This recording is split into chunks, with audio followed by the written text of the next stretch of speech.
నువ్వు మాట్లాడినంది actually, but నా కోసం కొంచెం మా టీం కూడా కొంచెం ఇన్స్పైర్ చేసి మాట్లాడాలి ప్లీజ్. సో మీ అందరికీ తెలుసు నేను సందేశ్ గురించి ఇక్కడికి వచ్చానని. బట్ యా, ఎప్పుడు సందేశ్ ఫంక్షన్స్ అవుతున్నా ఐ సెడ్ నేను రానులే సందు నువ్వు వెళ్ళు అని చెప్పి అంటూనే ఉండేదాన్ని. బట్ చాలా రోజుల తర్వాత I think I got that moment, మా ఆయన కోసం నేను ఇక్కడికి రావాలి అనిపించింది. And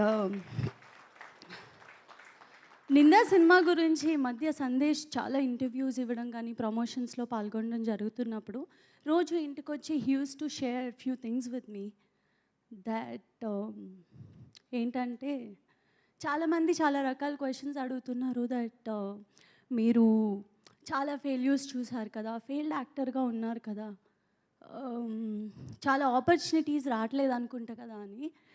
Varun is not a failed actor అండి.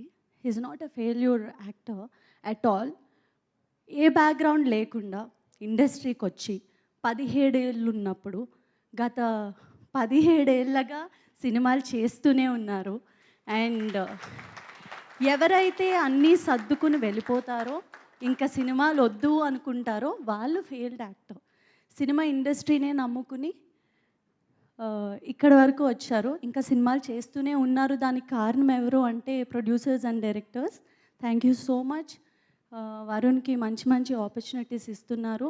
అండ్ ఏ సినిమా చేసినా ఆయన 100% ఇస్తారు. సక్సెస్ అవ్వాలనే చేస్తారు, సక్సెస్ రావాలనే చేస్తారు ప్రతి యాక్టర్. అలాగే సందేశ్ కూడా ఏదో ఒక రోజు కొడతారు. అండ్ ఈ సినిమా మంచి సక్సెస్ అవ్వాలి నిందా టీమ్కి. అండ్ రాజేష్ గారు థ్యాంక్ యూ. ఆయన చెప్పినట్టే ఒక బ్రదర్ లాగా ఇద్దరు షూటింగ్ అయినా పోస్ట్ ప్రొడక్షన్లో కూడా రోజు కలిసి some times I felt like నాకన్నా ఎక్కువ ఆయనతోనే ఉంటున్నారు అని చెప్పి. But when it comes to work they give 100%.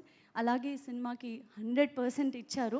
And all the actors here they did an amazing job. నేను ఆల్రెడీ సినిమా చూశాను కాబట్టి ఈరోజు ఇక్కడ ఉన్నా. And specially thanks to Nikhil, thank you so much for coming, especially from bottom of my heart. Because Sandesh ఎవరికి call చేయాలన్నా పిలవాలన్నా he use to feel hesitating, ఎందుకులే వస్తారో లేదో, ఎందుకు వాళ్ళ పర్సనల్ టైంని కిల్ చేయడం అది ఇది అని. లేదు, you have to invite for this film అని చెప్పినప్పుడు ఫస్ట్ వచ్చిన థాట్ నిఖిల్ని పిలవాలి అని. ప్రతి వరుణ్ లైఫ్లో నిఖిల్ ఉండాలి, నిఖిల్ లైఫ్లో వరుణ్ ఉండాలని నేను మనస్ఫూర్తిగా కోరుకుంటున్నాను. అండ్ ఇక్కడ ఉన్న వాళ్ళందరికీ thank you so much. And ఈ సినిమాకి మీడియా సపోర్ట్ అన్నది చాలా ఇంపార్టెంట్ అండి. మనకి కోవిడ్ తర్వాత ఇండస్ట్రీ ఎలా అయిందో మీ అందరికీ తెలుసు. అన్నీ చాలా మటుకు సినిమాలు మనం ఓటీటీస్లోనే చూసాము. అండ్ వరుణ్ సినిమా ఇలా థియేటర్లో రిలీజ్ అవ్వడం నాకు చాలా సంతోషంగా ఉంది. అండ్ 21వ తారీఖున ఈ సినిమా రిలీజ్ అవుతుంది. మీ అందరి బ్లెస్సింగ్స్ మాకు కావాలి. Thank you so much. Thank you so much. And ఇప్పుడు వరుణ్ సందేశ్ గారిని మాట్లాడాల్సిందిగా కోరుకుంటున్నాం. Thank you so much. నువ్వు ఇంత అద్భుతంగా మాట్లాడిన తర్వాత నేను ఏం మాట్లాడాలో కూడా నాకు తెలియట్లే, అన్నీ నువ్వు చెప్పేశావు. Thank you. సో